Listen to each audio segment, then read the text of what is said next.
अस्सलाम वालेकुम। उम्मीद है आप खैरियत से होंगे।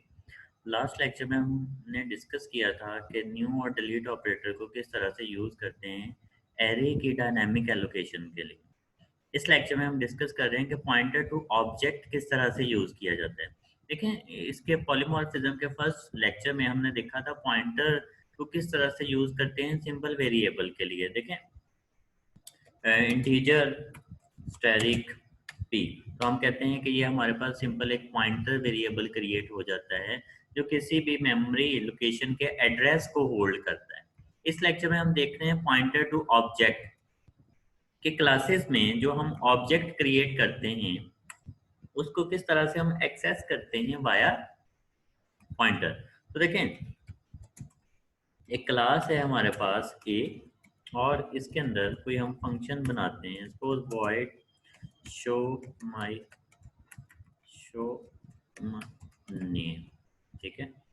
और सी आउट, इधर हम नेम प्रिंट करते हैं और सेमीकोलन, ठीक है, एंटर लगा देते हैं।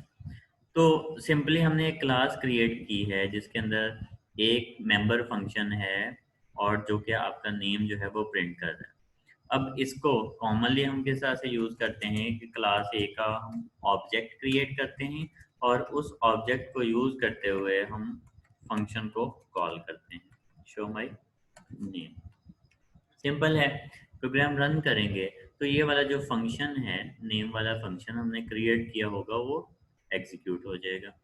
अब देखें, अगर हमने इस ऑब्जेक्ट को पॉइंटर वाया पॉइंटर एक्सेस करना हो इस फंक्शन को, तो वो कैसे करते हैं? तो सिंपल है, आप इसको एज ए पॉइंटर डिक्लेयर कर दें। देखिए, सिंपल जो वेरिएबल है उसको कैसे पॉइंटर डिक्लेयर करते हैं? Integer P. तो ये जो p वेरिएबल है, it can hold address of any memory location of type integer. कि ये जो p है ये किसी भी इंटीजर टाइप की मेमोरी लोकेशन का एड्रेस स्टोर कर सकता है। सिमिलरली, अगर मैंने a स्टैटिक ओबीजे लिखा है, तो अब ये जो ओबीजे है ये क्या है? ये एक पॉइंटर वेरिएबल है which can hold address of any type of a, ठीक है। ए टाइप का मतलब ए क्या है? क्लास है। इस टाइप का जो ऑब्जेक्ट है, मतलब ये जो ओबीजे है, इसके जो मेंबर्स हैं उनका एड्रेस क्या कर सकता है? होल्ड कर सकता है। तो देखें, ए ओबीजे हमने एक पॉइंटर ऑब्जेक्ट क्रिएट कर लिया, उसके बाद ए ओबीजे, और एक हमने क्या किया है? ओबीजे 2 के नेम से सिंपल ऑब्जेक्ट क्रिएट कर ली। अब इस ऑब्जेक्ट का जो एड्रेस है वो हम स्टोर कराना चाहते हैं किसमें? ओबीजे पॉइंटर ऑब्जेक्ट में। तो कैसे स्टोर कराते हैं? Pointer variable is equal to and sign और ओबीजे 2। तो इसका क्या मतलब है? ऑब्जेक्ट 2 का एड्रेस स्टोर हो जाए किसमें? ओबीजे वेरिएबल के अंदर, जो कि पॉइंटर है। तो उसके बाद सिंपली, अगर हमने वैसे कॉमनली जो ऑब्जेक्ट है उसको यूज करते हुए जब फंक्शन एक्सेस करते हैं तो हम लिखते हैं OBJ dot show my name, ठीक है।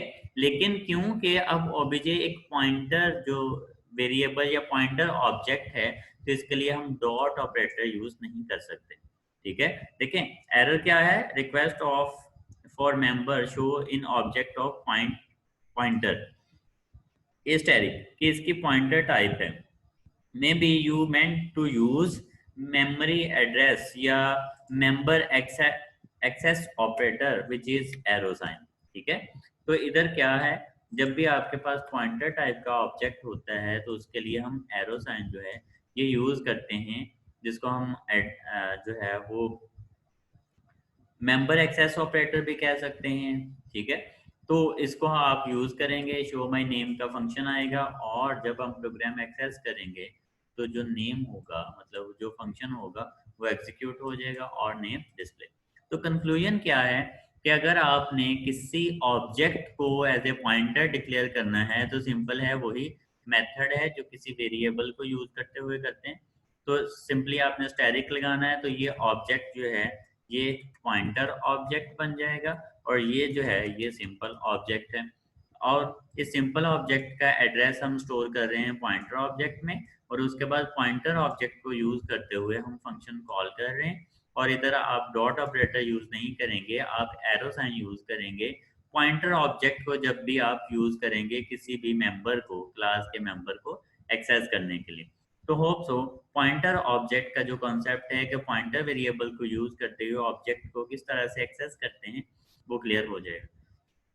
इसको हम यूज क्यों करते हैं, पॉइंटर ऑब्जेक्ट क्रिएट क्यों करते हैं, डायनामिक एलोकेशन के लिए, ठीक है, मेमोरी की डायनामिक एलोकेशन के लिए, जिस तरह से हमने प्रीवियसली भी न्यू और डिलीट ऑपरेटर वगैरह पढ़े हैं डायनामिक एलोकेशन के लिए।